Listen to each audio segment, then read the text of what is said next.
Hi, everyone, and welcome to the HCA Succession After Show. My name is Sharronda Williams, and I will be your host for today's episode. Joining me for an in-depth discussion surrounding Succession Season 3, Episode 6, What It Takes. I have my lovely co-host today. First, I want to kick it off to Rasha Goel. Hello. How are you doing? I'm great. How are you? I'm here. Still afraid of Logan, but I'm here. Love that purple. Thank you. And also, too, we have Will Mavity. Hi, Will. Hi. We all look very colorful today, Right? I guess. Got the purple. Rasha's got multiple. I've got red. No desaturated vampires today. We're just giving everyone a nice dose of color. Also, to my enlarged head for today's recap. What can you do? But before we jump into today's conversation, there's a few things that you need to know about the show. The Succession After Show will contain spoilers for the current episode and previous episodes of Succession. So if you have not watched this week's episode, please hit the pause button, go watch it, get your entire life, and come back and chat with us. But each week we will be breaking down what happens on each episode. We're going to recap some of our favorite moments, favorite lines of dialogue, and what we think will happen in next week's episode. So if you missed the episode of Succession, once again, and you don't want to be spoiled, pause, go watch the episode, come back and chat with us. And also, please make sure that you like, comment, and subscribe to this channel so you don't miss any of the other awesome content on this channel. So without further delay, we are going to get into this week's episode, which is titled What It Takes, and it is written by Will Tracy and directed by Andre Park. And so, actually, Will, you have a special insight into what it takes, the meaning, the significance of what this episode is, before I get into a quick recap of what this episode is about. Yeah, What It Takes is a reference to historically one of the most famous books about presidential primaries and what it takes to get the nomination and get to the White House. It's like this massive 1,000-page book about the 1988 presidential race with a Gary Hart scandal and Michael Dukakis, and the kind of dirty campaign involved there. So this episode, as we will discuss, is all about what it takes to become the next presidential candidate. So it's a reference to that little invaluable bit of political history for political junkies. I just want to know, did you read the entire book? Yeah. It has been sitting on my shelf for so long, and it probably will be for a while too. Look, I was like, if you have the time to read that, I just want to give you your own medal, your gold star medal. But in this week's episode, Shiv continues to feel joy over her role in saving what's left of Waystar after the stakeholders meeting. Kendall begins to think about whether he should open a can of worms as the investigation continues, and the intensity of the situation becomes more aggressive as the time arrives to elect the next president of the United States. So we're going to go ahead. I want to get your first reactions. Rasha, let me know, what did you think of this week's episode? Okay, so the thing that kept just coming to mind for me was, I know they're trying to figure out who the next presidential candidate's going to be, but I just kept thinking about Shiv. Like, she left on this victorious note at the end of the last episode, and still in this episode, we constantly see Logan knocking her down. I mean, there's that scene when they're all sitting her, Logan, and the assistant are sitting in the car, and she's asking him about how he treated her when they were over at the hotel before, and she was commending her work, and Logan tells the assistant, can you grab her a medal, please? Just things like that. You can tell that he's got her there, but then he doesn't always respect her decision. So I think there was a lot going on there where Shiv was trying to prove herself in this show as well, in this episode, as she's mingling with some of the candidates, trying to find her way of who she thinks might work. But I think the conversations that happen in this episode were really interesting at all levels, as they're talking to these different potential candidates, and they take us into this world of money, power, and politics. And Will, how about you? Yeah, I love when Succession does a really good job of one of these one location episodes. It kind of reminded me of the one last season where they all go to meet with the family who owns that other media conglomerate, and you just have a lot of really good little moments throughout. So thus far, this has been one of my favorite episodes of the season. Also because I knew they were adding a bunch of notable actors, but this episode with the who's who of the Republican Party was also a who's who of character actors. You had Stephen Root from Barry and Dodgeball and Office Space. You had Reed Birney as clearly supposed to be a Mike Pence surrogate, and we just saw him in Mass this year. So a lot of fun character actors involved, and I agree with Rasha's take on the whole Shiv thing, because she did save the company and she reminds everyone that she saves the company. And all Logan says is basically, do you want to meddle? And she's so focused on trying to establish herself as someone that Logan will value that she continues to ignore and hurt the feelings of Tom, who's the only person who still craves her affirmation. And instead, she keeps going after Logan, who makes it very clear that now his favorites are the two he most shat upon in the first season, which are Connor and Roman. So I thought the extent to which Logan is showing he respects those two instead of Shiv was fascinating this time around. Now, let's delve a little bit deeper into the relationship between Shiv and Logan, because I may be in the minority. I am not the hugest Shiv fan like everyone else. But I think one of the reasons that Shiv sometimes bothers me, and sometimes that I feel as though that she might not receive the love and affection from Logan, as far as like recognizing what she can do in business with the company, is that I feel as though sometimes Shiv doesn't think about the bigger picture. I think that Shiv is very much focused on establishing herself as someone within the family that can take over a CEO and run the company. But I don't think Shiv really understands the world as a whole. Like, even we see this as she's trying to, pick who her best candidate would be. I think Shiv is thinking from more of a personal standpoint, what might be good for the country, but not necessarily what is actually good for Waystar. And so, Rasha, since you first brought this up, I want to get your thoughts about that. I think I love what you said, and I agree with you there. And I think part of that possibly comes from her just always taking immediate action. Have you noticed she's very reactionary? We always can't talk today for some reason. We always see her making quick, hasty decisions.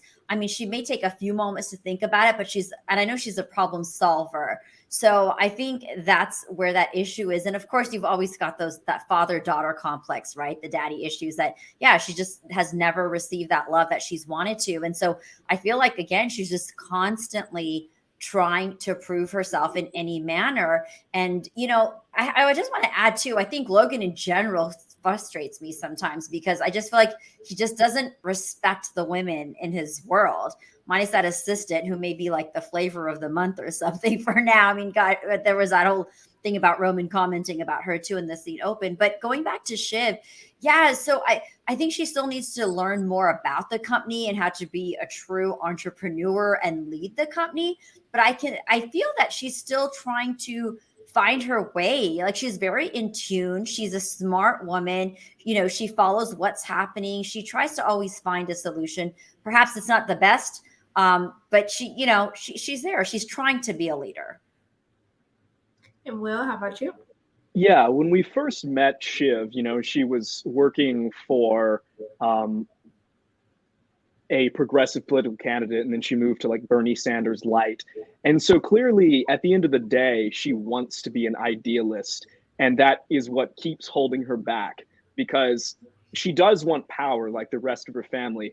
But on some level, she also still remains committed to certain ones of these social causes. And so that's going to constantly come into conflict with an organization that is committed to the opposite of what she believes. And I think part of it is that Logan can smell that. All he cares about is protecting himself. And so naturally, between Kendall trying to talk about social change now, and Shiv always doing it, that seems to be why that the two, Roman and Connor, who have always just been about themselves, that's why they're succeeding right now. They understand all that Logan cares about is protecting the company. Who's going to do that best? Whereas Shiv is still committed to, I want to protect the company so I can be in charge and then reform it, as opposed to just the immediate, let's save it. I don't care how it happens. Oh, can I add one more thing, you guys? Of course. Also, too, I will say I did love that scene at the end, though, when Logan asks her to take a picture with that potential candidate. Like, you know, he's going and telling her, well, we're family and this and that, right? He uses that sweet talk like he normally does with his kids when he wants his way. But she's pissed, and she fully holds her ground and is like, okay, fine, I'll do it, but I'm not saying, like, you could just tell how angry she is and how upset she is.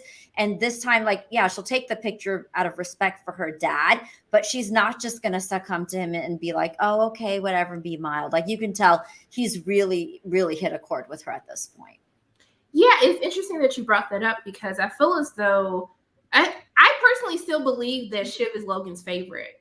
And I think that you're harder on the ones because you see the potential in Shiv, you know that she has it, but even a little thing pushing her, like, I know you hate this candidate. I know you hate everything that he stands for, but are you going to do what it takes to make sure that you're on board with the family and we're presenting a united front? And I feel like this is one of these little tests that comes off as like these like aggressions towards her. But I feel like this is another small test that Shiv has failed. And also, too, one of the things that Logan does so well is he knows how to play the emotional heartstrings of the people that love and care about him. We see this in, you know, the previous episode when it seemed like him and Kendall were getting to a good place, but he did what it took to make sure that they didn't have to do a vote, you know, that they can get everyone on board. And we see this in the disconnect that we have between Tom and Shiv, on how Tom has obviously been just plagued with the thought of going to prison. And in that moment, when they're having this conversation, he's trying to talk to his wife. You know, they're out of the convention, they're at home, they're just trying to have a conversation. She misses really trying to make him feel comfortable, almost to the point when she tries to do it, it just feels forced. The moment is gone. And so I want you to talk about, do you feel as though that we're getting to see the downfall between Shiv and Tom, which could possibly, I'm still holding out that Tom is going to join forces with Kendall. He might not have done it this episode, but I'm just basing it off of the promo pictures. I saw Tom on Kendall's side. Let's talk a little bit more about the downward spiral that we've seen in Tom and Shiv's relationship from season 2 going into these first couple of episodes of season 3. And Will, we can start with you. Yeah, so this episode actually made me less convinced that Tom is going to go work with Kendall, because you have this whole scene where he goes and speaks with Kendall, and Kendall basically lays his cards out on the table. And it's worth noting this week that we learned that Kendall's legal case is not nearly as strong as he or we, the audience, thought it was. So he is desperate to get somebody like Tom who could testify and say, Logan signed off on everything. So it was really interesting that after they have this whole exchange, basically Tom tells Kendall, you know, I've seen you get fucked 100 times. I've never once seen Logan get fucked. And then he has this whole line about, do you know what they're doing up in that room? They're picking the next president. This whole idea of, you know, how can anyone beat Logan? You keep thinking he's down. But to me, Logan this season feels like building. I thought this season would be Logan's downfall, kind of, but it seems like he gets stronger every episode. So as far as Tom defecting from the overall family, I'm not seeing it now. As far as Tom and Shiv, that has felt like it's been crumbling since the first episode, and the first episode of this season. And, you know, we keep seeing that come to a head with the fact that Tom wants to have a kid, presumably to cement himself in the family. And obviously Shiv is not about that at all. So I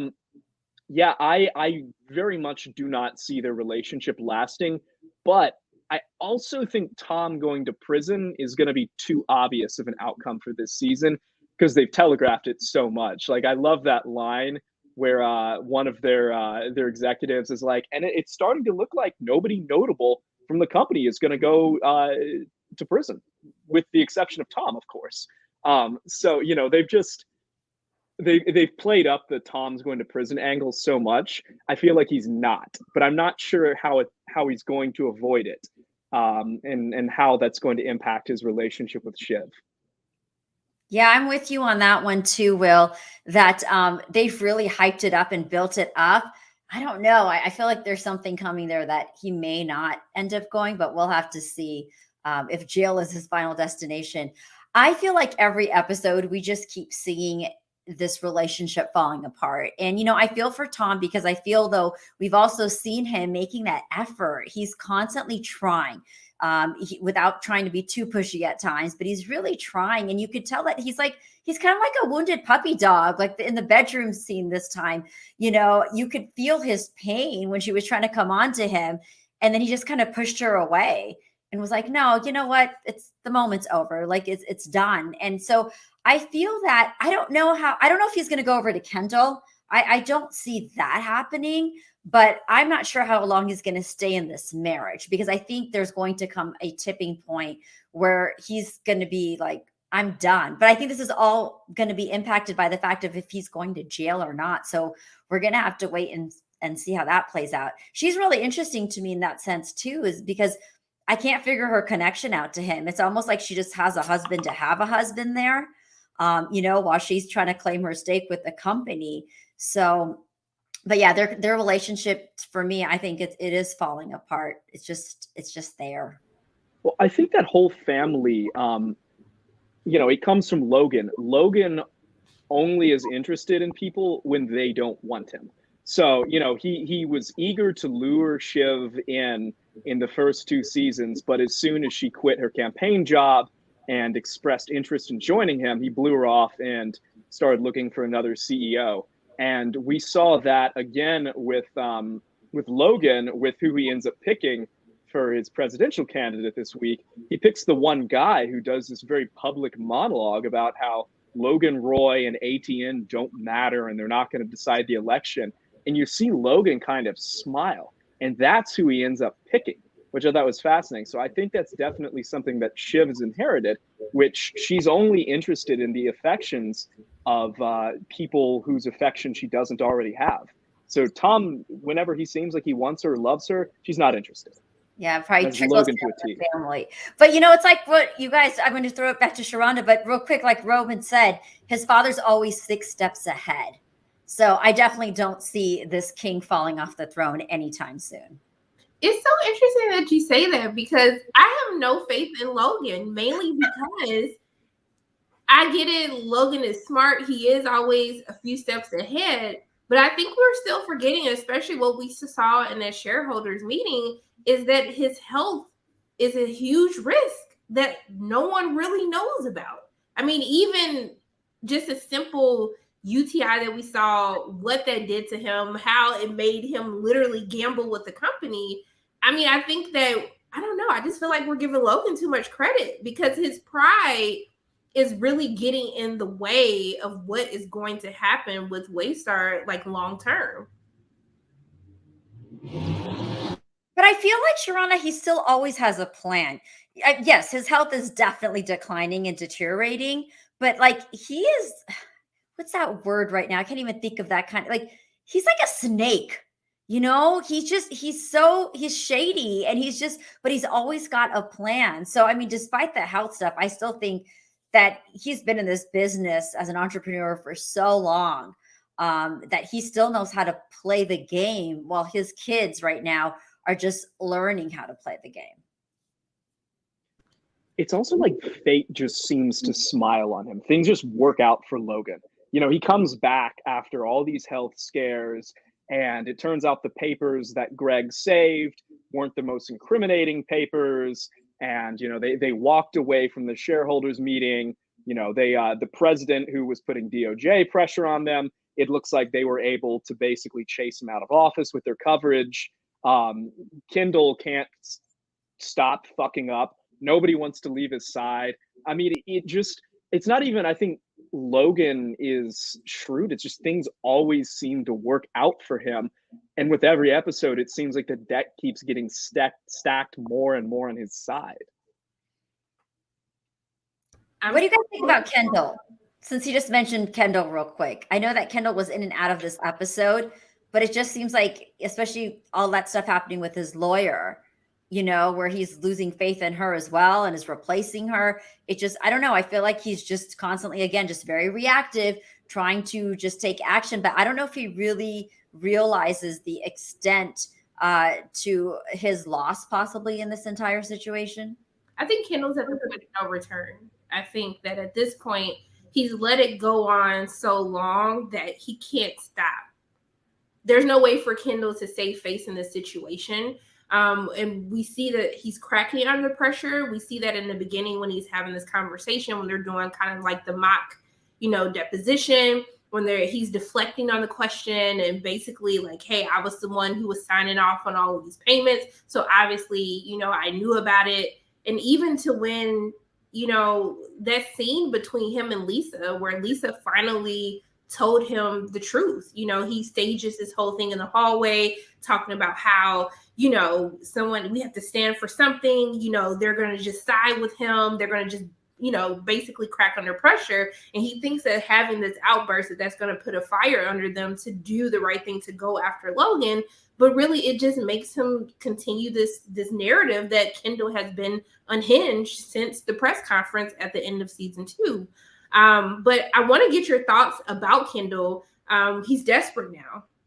He's doing what it takes for him to believe to win by firing Lisa, which is a crazy decision. But also, too, when he goes to meet with Tom, almost like this is his last Hail Mary. If I can convince Tom to come on my side, then I might have something left, since what was in the documents, it really didn't give anything to match what he was saying was lying beneath. I feel like a conversation, and you guys tell me what you guys think too, but I feel like that whole scene with him and Tom, it's like he's talking out of his ass. He's just talking and Tom's just like listening, just to have respect for him and probably see if there's any one final escape out of this or whatnot. But I think what really got me on that scene was at the end when he's taking a picture of Tom leaving. I just thought, wow, Kendall, you just never give up. And you're always, just trying to, like, he doesn't give you a way to fully trust him.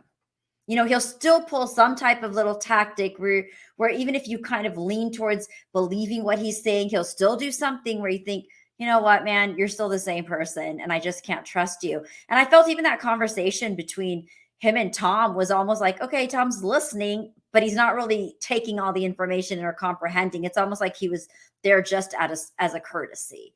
But yeah, I think Kendall is he's on his way to fall deeper than he already has. And it's the same with Greg. He's been trying to lure Greg back, but instead, he keeps trying to be his dad and use like a heavy hammer. And you saw this week, Greg was texting him like, hey, are you going to throw me to the wolves? And he doesn't respond. And then he basically says, yeah, I haven't decided yet, man. Like, that's not how you win somebody back over to your side. And he doesn't seem to get that at all. Yeah, I don't think Tom's going to come to him. It doesn't seem like he has a good case. Whatever lawyer he gets, I don't know that they're going to be able to save him. I don't know that Logan is going to stay on top, as you said, Sharronda. It's just like he does have these issues, but I certainly don't think it's going to be Kendall who comes out on top victorious this season. I think it's just going to keep going down.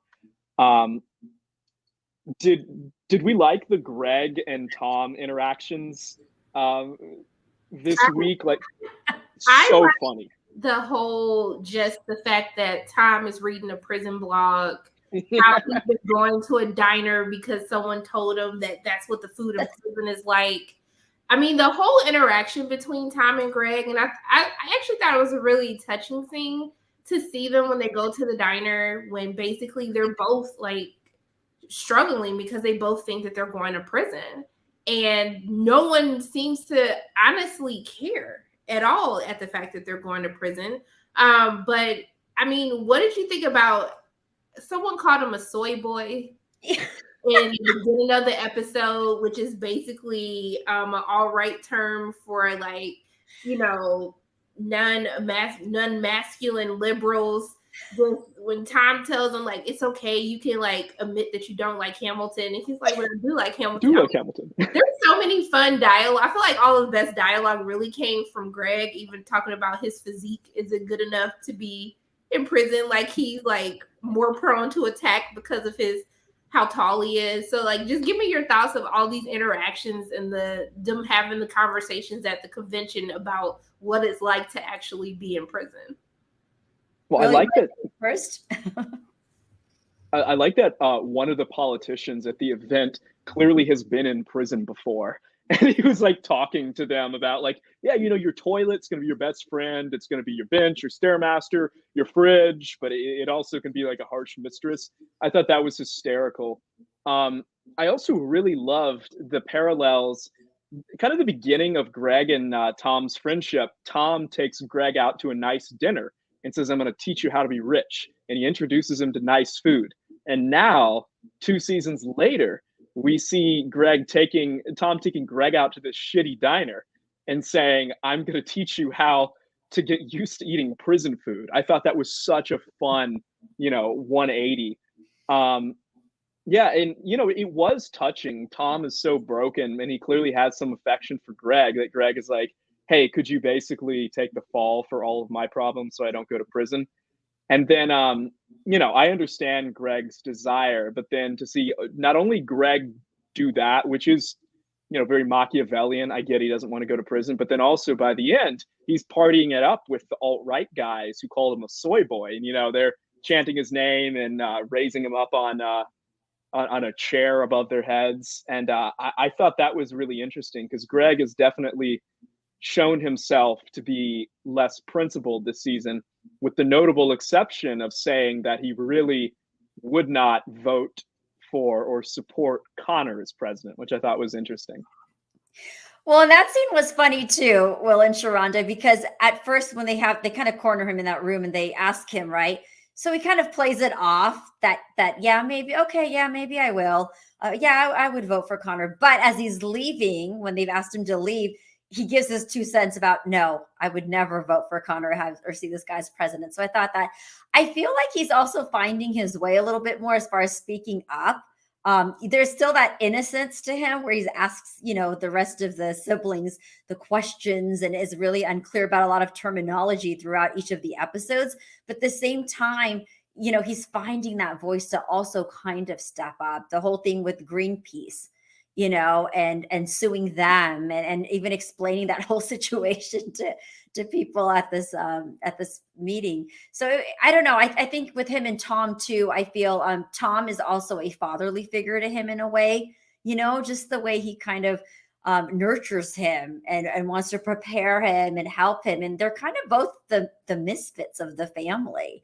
They're kind of on the bottom bottom of the totem pole there. So I feel like they find comfort within each other. But I don't think Greg is fully innocent.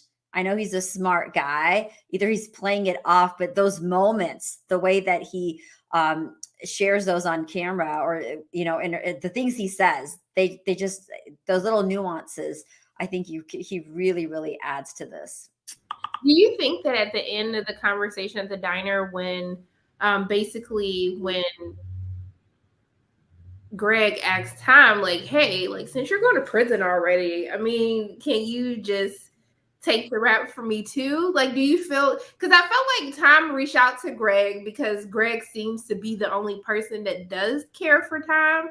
But do you feel like that was kind of like a dagger in the heart when he's just like, he's like, well, can you just take the rap for me too? It's kind of like, oh, the one person I thought I had in my corner, they're just like the rest of the family. I didn't see that coming. Did you guys? I didn't see that. No, that was brutal. I felt so bad for him. But I think that goes into what Greg's grandfather was saying to him in the previous episode is just, you've always had these people looking out for you. Like, you might not have had all this money, but you still have grown up privileged, knowing that one day you were going to get my money. And that's why he was like, you need to experience life with no one protecting you. Like, that's why I'm not going to leave anything to you. You need to become a man and really take hold of your own destiny. But it seems as though he's proven his grandfather right, that he's falling into like prey of Logan. He's starting to make, he's selfish now. Oh, and Sharronda, thanks. As you were talking about that, I just want to acknowledge all of our viewers and the comments that you guys have left. Thank you. I know in maybe one or two of the other episodes, we referred to the grandfather as an uncle. So thank you, no, guys. No, vice versa. Yeah. He's his uncle, isn't he? No, he's his grandfather. He's his grandfather. Okay. Yeah. Yes. Okay. There we go. I'm still getting mixed up. So that's why we're clarifying here. But we appreciate you guys like chiming in and letting us know in the comments and engaging with us. We are all human. As I said, I was calling Ronan for 2 whole weeks. So, we all make mistakes, but we're happy that you're here to keep us in check all the time. We appreciate you. But I want to ask about, speaking of Roman, let's talk about Roman, who is really having a tough time that his mom is getting married. And also too with Connor, who is doing what it takes to pimp his girl out as well in order to secure this vote of confidence that Connor can be the next president of the United States. So, Will, what are your thoughts about Connor and Roman this episode? So they both had a couple great lines. Connor's, I thought, was hysterical, where he has his girlfriend is talking to Stephen Root about her play. And she's like, I've decided that I don't really enjoy writing commercial work that is targeted at audiences. And then Connor's just kind of earnestly like, yeah, the audience has helped you realize that. I just thought like he's unintentionally made this horrible barb about like the quality of her work, which I thought was hysterical. And then Roman, I loved his when Greg is like, do I get a vote here? And then he's like, sure, you get a vote, Greg. You get a vote in November, like the rest of the country. I thought it was so funny. Yeah, I was very surprised to see Logan take Connor's presidential ambitions at all seriously. And, Connor had basically said, I'm not going to run now. I'm going to wait till 2024, if that. And to see Logan kind of tee that up cruelly and then take it away from him, I'm very interested. I feel like that has created a problem for him, and I'm not sure how. Connor was in his pocket, but now he kind of tantalized him and then walked it back. And then obviously Roman is in a great place, because at the end of this episode, you have that moment where Logan's petting Roman on the back and he's like, you did well, son, you did well. So that's very interesting to see where he's going to be. People had said this could be the season of Roman. Each one is kind of the season of a different kid, and it's certainly looking like that. Oh, yeah. I think we've seen a lot of stuff happening with Roman in this one, too. I want to just piggyback on Connor real quick, but this goes back to what Logan has constantly done with Connor, right? Even with all the siblings, again, he's always just put on the side. So once again, here's this moment where you think, again, he's going to shine and has an opportunity. And then once again, it's taken away from him. So I felt bad for him in this episode with that. But I will tell you, I was shocked that Logan even supported him as a possible presidential. I was like, what?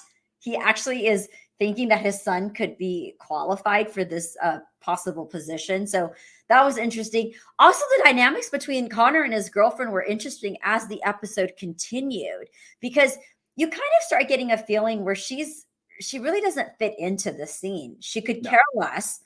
She feels like she's just kind of eye candy that's hanging out there on the side, and that they're just looking at this superficial side of her. I don't know. I just felt like she was kind of uncomfortable, but then she also didn't cater into that. There's that scene where she's constantly on her phone and he's trying to talk to, I think, another candidate. I don't remember who it was, but a couple of the other guys, and she didn't care.